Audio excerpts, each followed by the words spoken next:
Hey there and welcome back to my channel. So today I'm doing a video on Show Me Your Dents, and that's where I've looked through my very large perfume collection to pick out 12 of the most used fragrances with the deepest dents. I'm just gonna go through them, share with you kind of how long I've had them and all that good stuff. So let's get into it. There are a whole bunch, and I'll let you know if I have any backups and all that stuff. Some of them you've heard from a lot if you've been subscribed to my channel. Some you've heard from less. So definitely don't forget to subscribe, follow me on Instagram. All that information and more is in the description box below. So we'll get started with the one that I think has the deepest dent, and that is Alien Eau de Toilette.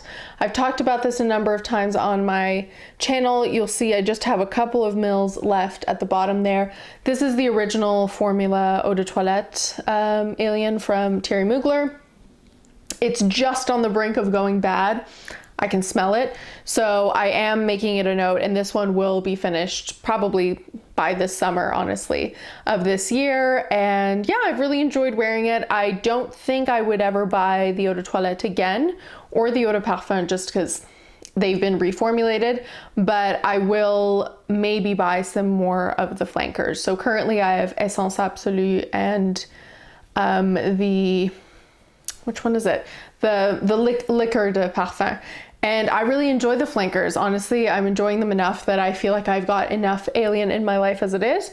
So once this one's done, personally, I won't be getting another bottle. Then we get to another fragrance that I've talked about before. This is Dior Addict. This is the second formulation, so I believe that's 2012. And I've used almost half of it. It's to right there. Hopefully you can see that. And I love this fragrance. I really, really do. I have made it a point to stop being so careful with it the past year or so, because I really used to try to savor this because I was so afraid of the new formulation and that I'd be without.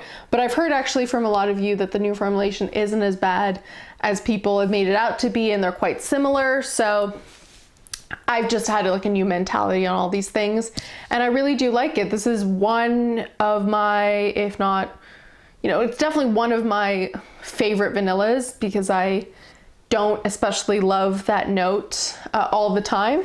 And this is a really nice, like dark, spicy, like it's got heart to it, which I really enjoy. Completely, like feminine in a sexy way, and will last the whole day. So I just really, really like it. And honestly, I much prefer the old packaging that had this kind of lock feature that you would spray down. That's another thing that's changed, which I don't know why, but now the cap just kind of comes off as normal. But I actually really liked this old packaging that Dior had. Then a celebrity fragrance that I've gone through a number of bottles now is JLo Glow. So I think this is probably my third maybe of this bottle or of this fragrance.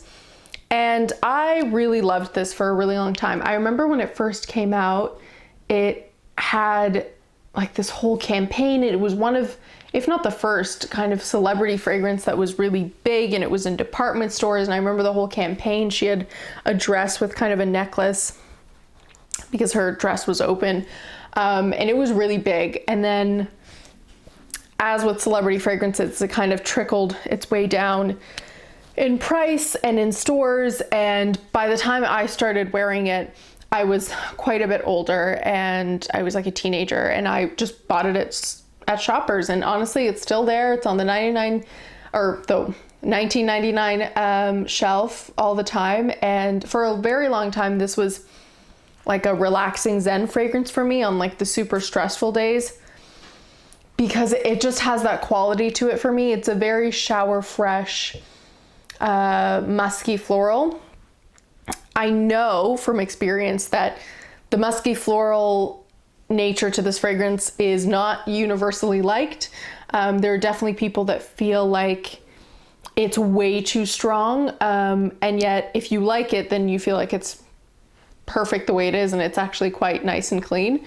So I wouldn't say in terms of a scent it's a safe blind buy, but in terms of in price, it definitely is. And I just have a little bit left. As you can see, I've probably used, I don't know, 3/4 of it, I'd say. And I've gone through a number of bottles. So I think when I finish this one, personally, I won't be picking up another bottle because I have so many fragrances that kind of give me this feel and vibe now that are shower fresh and musky florals and clean, that I've enjoyed enough bottles of JLo Glow. But I definitely do like it. And if you like fragrances in that kind of genre, then I definitely recommend it. All right, so the next celebrity fragrance is actually, surprisingly, Fame by Lady Gaga. I've used about half. And this, the reason I think I've used as much as I have from this is for a while, I was wearing just like 1 or 2 sprays of this at work because I felt like it was kind of like safe but present enough that it really worked. And I got in the habit of wearing it very often. This again, whoops, wow. This again was a fragrance that was super hyped up when it came out as a celebrity fragrance. There was a lot of like stories and controversy around it, like what it smelled like, what the notes actually were supposed to smell like. And I remember when it launched at Sephora, I didn't think I was into it. It just did not appeal to me at all. In like the bottle shape, I wasn't like a huge Lady Gaga fan either. So none of that really appealed to me. What I will say is the black juice was cool because it really does spray completely clear. You can spray it on white clothing and you'll get nothing, which was nice. But I never ended up picking it up at Sephora. And again, as is always, it trickled its way down and then I picked it up at the drugstore and it's nice. I mean, I feel like it's a lot safer and more girly and generic smelling than the bottle gives it credit for or alludes to. I personally wouldn't buy it again, but I think out of a bunch of celebrity fragrances, it's not the most generic one. It's quite a nice one, just like across the board, but it's just not anything special. So once I finish this, I wouldn't rush out to try to find it again. A fragrance I've gone through many a bottle of, or that I have many a bottle, is Naughty Alice. And this is the first time and the only time that I had more of one bottle of a fragrance, and I ended up opening all 3, which now in hindsight was a mistake because it would have been better if they're just in their boxes kind of preserved. But I have 3 bottles of Naughty Alice and this is the one I've used the most out of. It's about half, like I said. And the other 3 I have as well, and they have slightly less dents in them. These came with like a bracelet, and I think maybe that's why I opened up all the boxes and took the bracelets off. But I loved this fragrance and I still love it. It's a very baby powdery fragrance. Again, it's not for everyone. If you don't like the scent of baby powder, you won't like this. I'll put it that way. But I always think it's such a shame that Vivienne Westwood didn't like her own fragrances, and that's why she stopped, making them, that she only really wanted to make that one fragrance, her first, because people seem to be bigger fans of it than she was herself. But you gotta respect the artist, and I actually really like this one. I would say a lot of her fragrances now are kind of sold for way more expensive than they should be. All the Naughty Alices that I find were $19.99 when I found them, and they were a great deal, and I'm so glad I did pick them up. Whenever I do come across a Vivienne Westwood fragrance, it's just so expensive that I can't justify it for what it is. But if you do find one on a good deal, then I definitely do recommend. A fragrance I don't recommend, surprisingly, is Yves Saint Laurent's Manifesto L'eclat. I've used, I'd say, about 1/3, which is surprising, but I think I was convincing myself I liked it. This is a very hyped fragrance, so do not get me wrong. There's a lot of people that like this, but there is something green about this. And I don't even know, maybe it's like a green vanilla that just puts me off. It's the kind of note where if I smell, and I haven't smelled it in a while, so right now as I'm smelling it, it's all right. But if I smell it one day, I don't really want to smell like this the next day. And then not really the next one either. And it just kind of makes its way to the back of my collection. I say that because I know it's a fragrance that whenever it's found, because it's been discontinued, people really like it. I'm just not one of those people. So I would say you know, I will use this up. I definitely won't be repurchasing, and keep your eye out if you like it, but don't be hunting it down, in my opinion. And then the next one is Princess by Vera Wang. This was one of those fragrances where I swore up and down that I never own because I don't like it. And I just fell into the habit of that shelf at drugstores that we have in Canada. And I got this, I got Rock Princess, and whatever the Strawberry Princess scented one was. And this is my least favorite of the three. I feel like, honestly, to me, I'm baffled how much hype and how many people loved this fragrance. It was so popular when it came out for a number of years, when it really just smells like a glorified room spray, like a floral room spray. It really does really nothing for me. I've used half of it because I do kind of use it as a room spray and like on my couch or pillows or something, but as a scent in and of itself, it's just so nondescript that it really does nothing for me personally. A fragrance I love, surprisingly, and it's been discontinued, but I mean, these are my dents, is Abercrombie & Fitch A Splash of Iris. This is so nice. And this is actually my favorite, my number one, without a doubt, gym fragrance. The reason I've used a third of it, a little more than a third, is because this is all I wear to the gym. Once I found this and how well it works, because most people aren't looking to wear anything at all to the gym, but I wanted something fresh, but that didn't smell like soap necessarily, that was a fragrance splash, that was quite light. But I'm not someone who's like a fan necessarily of like those cheaper, just like $4 body sprays.